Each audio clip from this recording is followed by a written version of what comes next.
이 바이든 당선과 관련해서 좀 많은 생각을 하고 있는데 원자재 시장에 왜 이런 모습일까?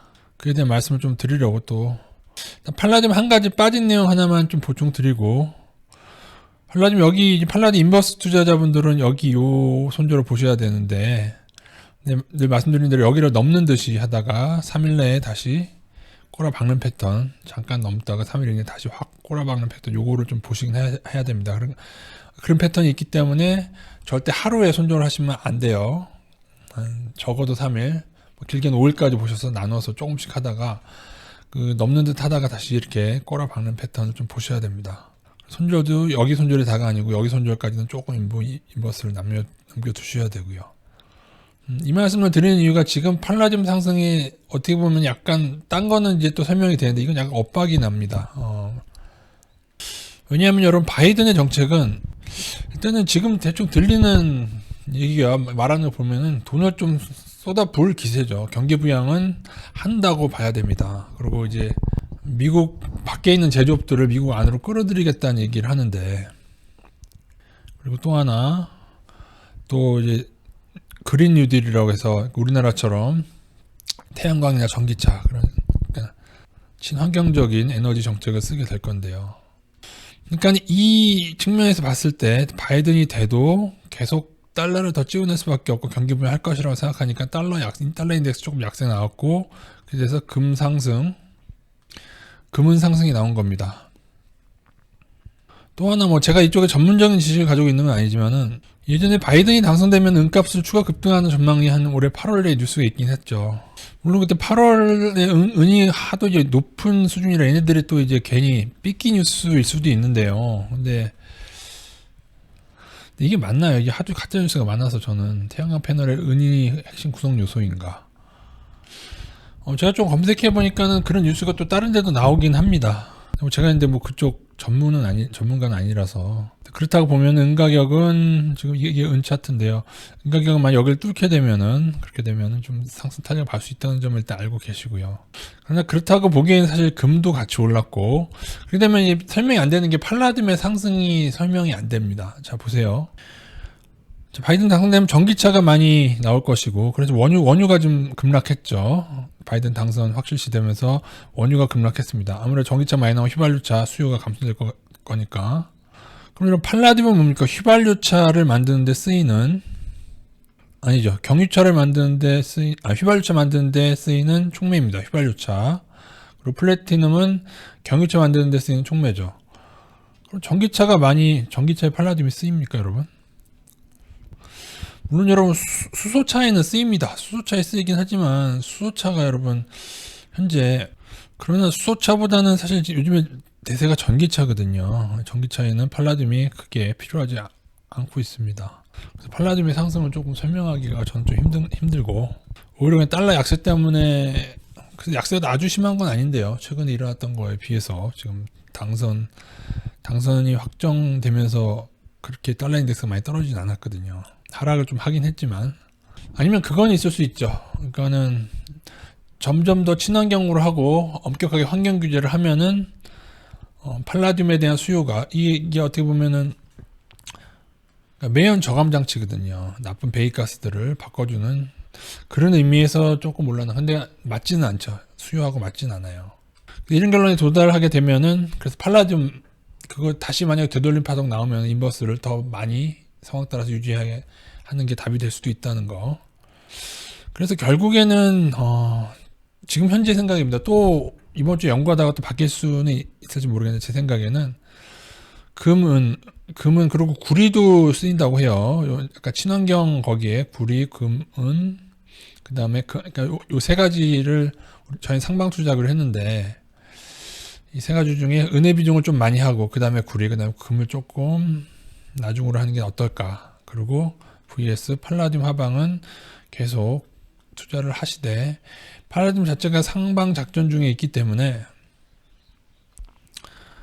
조절을 하셔야 됩니다. 의외로 예전에 최고점까지 한번 오른 후에 그 다음에 꼬라박을 수도 있어요. 그러니까는 그래서 조금은 은의 비중을 조금 더 가져가는 게 낫지 않을까 하는 게 저의 생각입니다. 근데 제가 이 부분에 이런 원자재와 친환경 전기차나 이런 부분에 대해서 제가 뭐 아주 많이 조사하거나 알고 있는 건 아니라서 일단 이 정도로 제가 조사한 부분, 이 정도 조사한 거 제가 주말에 시간을 많이 못 내고 있습니다. 그거 앞으로 조금 더 알아보도록 하고요. 그리고 또 하나 원유에 대한 내용인데 이건 원자재 시황에 설명드린 내용이긴 한데 원유가 이것만 깨지 않으면 상방 유지하셔도 되는데 원유가 지금 떨어진 이유가 바이든 당선하고 전기차 때문이라면은 이거는 그리고 만약에 그런 뉴스가 계속 떠들면서 원유 가격 하락을 부추기게 된다면은 저는 오히려 의외로 상방 전환할 수도 있다는 게 저의 생각입니다. 그래서 이거는 한번 좀 잘 보자 저희가 이것도 한번 깨는 듯 하다가 다시 감아 올렸을 때 상방을 봐야 된다는 생각이 좀 듭니다. 물론 전기차 정책을 쓰면은 당연히 뭐 원유의 수요는 떨어지겠지만 단순히 바이든이 됐다고 해서 지금 바로 이렇게 폭락하는 거는 어떻게 보면 의미가 없을 수도 있어요. 무조건 차트대로 간다.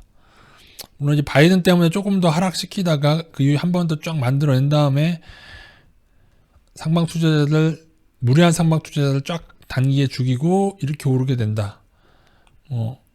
혹은 그렇게 급하게는 안 오르더라도 서서히 거쳐서 시를 거쳐서 또 한 50불, 60불로 이렇게 천천히 가게 된다.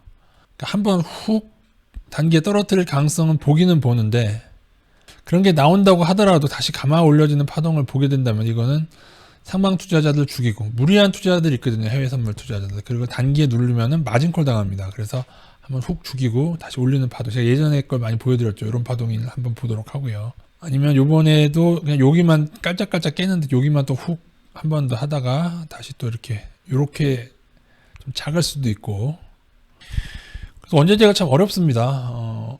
당연히 어느 방향으로 흘러가는 게 맞는데도 중간에 만기까지는 선물 플레이를 해서 개인들이 또 어느 방향으로 확 쏠리느냐에 따라서 또 반대급부를 하기 때문에 어려운데 그래도 제 생각에는 이 바닥을 지켜내기만 한다면은 이후에는 추가 상승으로 가게 될 가능성이 크다. 일단 그렇게 보고 있습니다.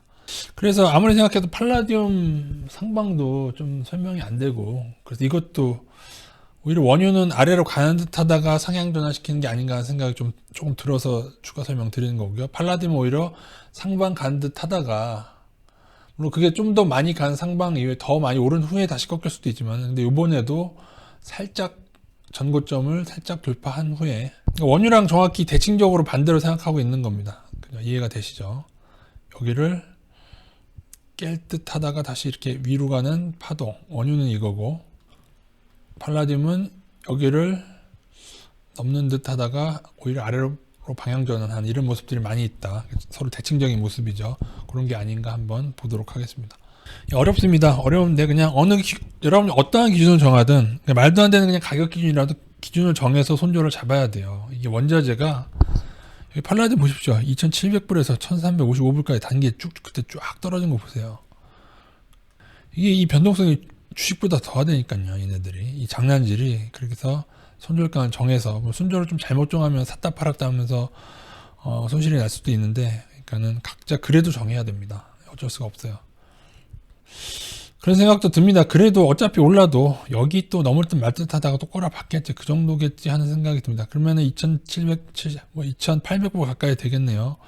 거기까지 지금 2,500불 근처니까는 더 올라봐야 15% 이상은 못 가지 않을까 싶습니다. 물론 이제 단기 오버슈팅 해서 하게 되면 한 20% 정도 더 상승한 후에 다시 꼬라박는 패턴이 되지 않을까. 저희 경험적으로는 그렇습니다. 설명이 잘 됐나 모르겠네요. 예. 원자재를 움직이는 키는 월가가 가지고 있고 저희는 투자하더라도 그 만기 때까지 눈치를 봐야 되고 그래서 어려운 상황이 많고 또 무조건 장투하자니 콘덴고 손실이 있고 어려운 상황입니다. 그래도 팔라디움 하방만은 제가 좀 끝까지 비중 조절하더라도 끝까지 좀 버텨서 좀 잘 먹어볼 생각을 일단은 가지고 있습니다. 그래도 금속이 조금 콘덴고나 백오데이션이 그나마 조금 좀 덜하기 때문에 물론 그래도 이렇게 많이 오르게 되면 또 백오데이션이 또 꽤 많이 형성되기도 하죠.